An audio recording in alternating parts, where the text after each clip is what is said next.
morning, dear students. Today I am going to start reading comprehension, very important chapter in your syllabus. आपको reading comprehension के बारे में आज मैं बताने वाली हूँ, जो कि आपके सिलेबस का बहुत इम्पोर्टेंट चैप्टर है और उसमें सारी रीडिंग टेक्निक्स भी पढ़ेंगे और रीडिंग कॉम्प्रिहेंशन के पॉइंट्स भी पढ़ेंगे और रीडिंग टेक्निक्स क्या होता है उसके बारे में मैं आपको बताने वाली हूँ। अब सबसे पहले हम देखेंगे कि रीडिंग कॉम्प्रिहेंशन, रीडिंग स्किल्स जो होती है वो दो भागों में डिवाइड की गई है। रीडिंग स्किल्स जो होती है वो दो भागों में डिवाइड की गई है, एक है रीडिंग कॉम्प्रिहेंशन और एक है रीडिंग टेक्निक्स। रीडिंग कॉम्प्रिहेंशन और रीडिंग टेक्निक्स, रीडिंग कॉम्प्रिहेंशन के 6 पॉइंट है और रीडिंग टेक्निक्स के भी 6 पॉइंट है। अब पहले ये समझ लो रीडिंग कॉम्प्रिहेंशन क्या होता है।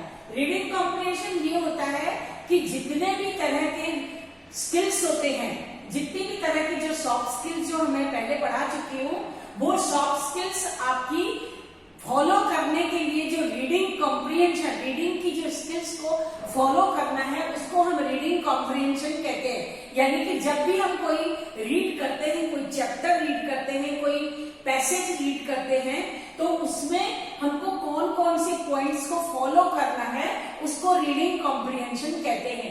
जैसे कि पहला पॉइंट हमको जब भी हम कुछ पढ़ाई करेंगे या रीड करेंगे तो डेडिकेट टाइम फॉर रीडिंग, आपको अपना टाइम लगाना है।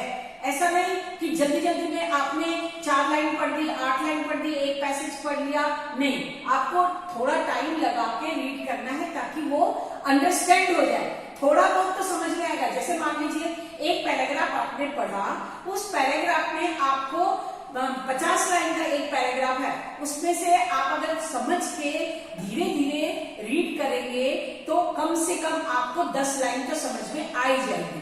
50 में से 10 लाइन तो आपको समझ में आ ही जाएगी। तो आपको डेडिकेट करना है अपना टाइम रीडिंग के लिए। उसके बाद है फॉलो टेक्सचुअल रीडिंग स्किल्स।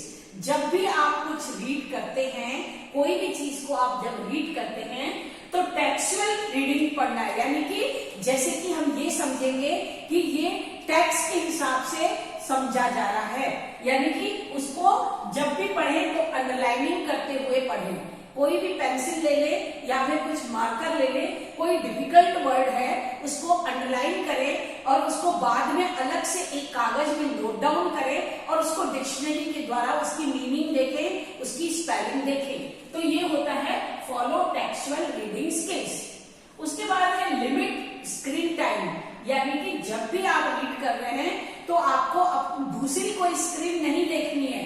यानी कि अगर आप पढ़ाई कर रहे हैं तो आपको टीवी नहीं देखना है, लैपटॉप नहीं देखना है, मोबाइल नहीं देखना है, कोई भी चीजों को स्क्रीन में नहीं देखना है। आपको सिर्फ पेज रीड करना है और अपनी टाइम को लिमिट में रखना है। अगर आप स्क्रीन टाइम लिमिट रखेंगे तो आप ज्यादा रीड कर पाएंगे। उसके बाद है एनरोल इन एनी लाइब्रेरी। आप कभी भी कोई भी चीज में रीड करने के लिए कुछ आपके पास एक लाइब्रेरी में आपका एनरोल करवा लें। कोई भी लाइब्रेरी हो, नियर बाय आपके हाउस हो, कॉलेज की लाइब्रेरी हो, कोई भी लाइब्रेरी में अपना एनरोल जरूर करवा लें, जहां पर आप अपना थोड़ा बहुत भी समय मिलता है आपको, तो वहां जाकर आप लाइब्रेरी में रीड कर पाए।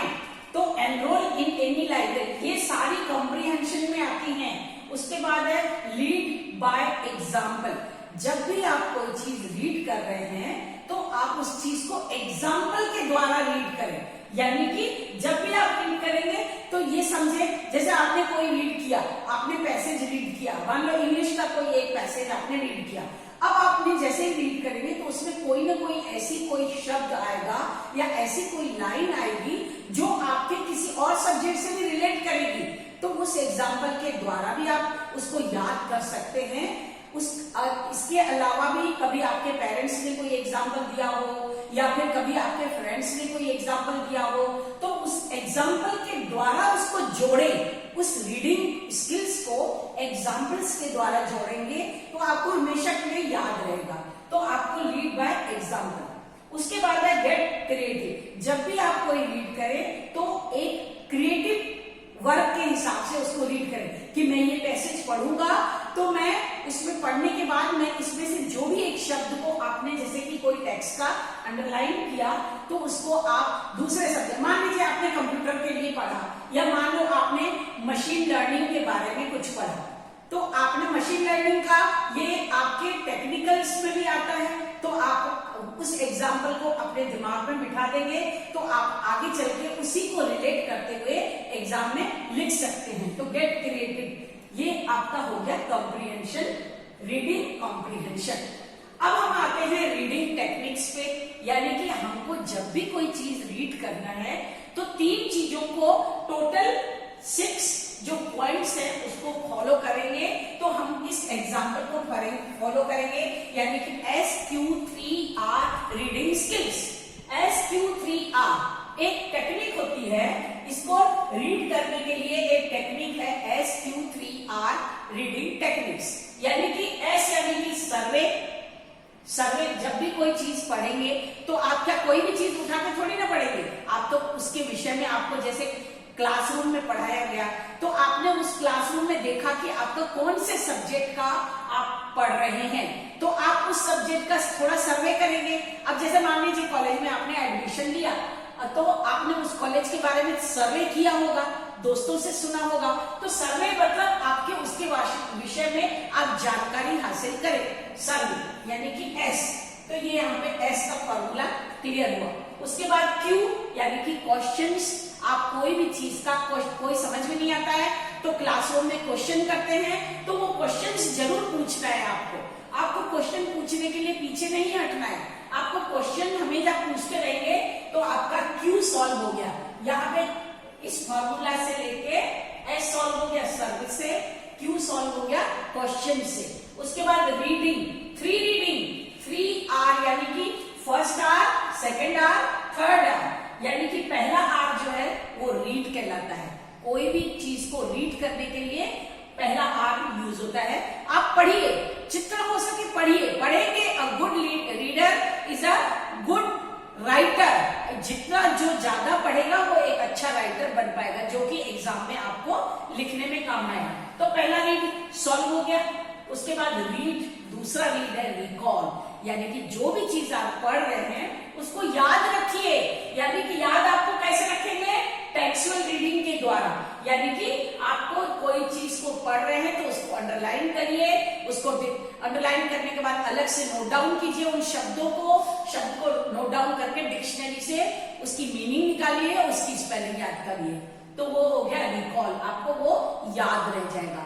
उसके बाद थर्ड है रिव्यू। थर्ड R जो है वो रिव्यू। 3R यानी कि 3R का जो फॉर्मूला है वो पहला है रीड, दूसरा है रिकॉल, तीसरा है रिव्यू। अब जो चीज आपने रीड की, आपने अंडरलाइन की, तो उसको रिव्यू करेंगे ना, आप उसको देखेंगे कि आपने क्या पढ़ा है, तो उस चीज को हमेशा रिव्यू करते रहे। कोई भी चीज को, जैसे आपने कोई क्लासरूम में कोई चीज नोट डाउन की, लिखा, पॉइंट्स लिखे, सारी चीजें, तो उसको रिव्यू, घर जाके उसको रिव्यू करेंगे ना, तभी तो वो रिकॉल होगा। तो ये तीनों जो R है वो हमारे को हमेशा फॉलो करना है SQ3R रीडिंग स्किल्स के द्वारा। इस फॉर्मूले के द्वारा अगर आप रीडिंग स्किल्स को फॉलो करेंगे, इस टेक्निक को फॉलो करेंगे, तो आपकी पूरी रीडिंग स्किल्स जो है, ये पूरा रीडिंग स्किल्स आपको बहुत ही अच्छी तरह से फॉलो होगा, याद हो जाएगा, और एक अच्छे रीडर को हमेशा एक अच्छा राइटर बनना ही है। यानी कि एक अच्छे, जितना ज्यादा पढ़ोगे उतना ज्यादा आप अच्छा लिख पाओगे। So I think you understand all these things. In the next class, we will take some other lesson. Till then, stay blessed.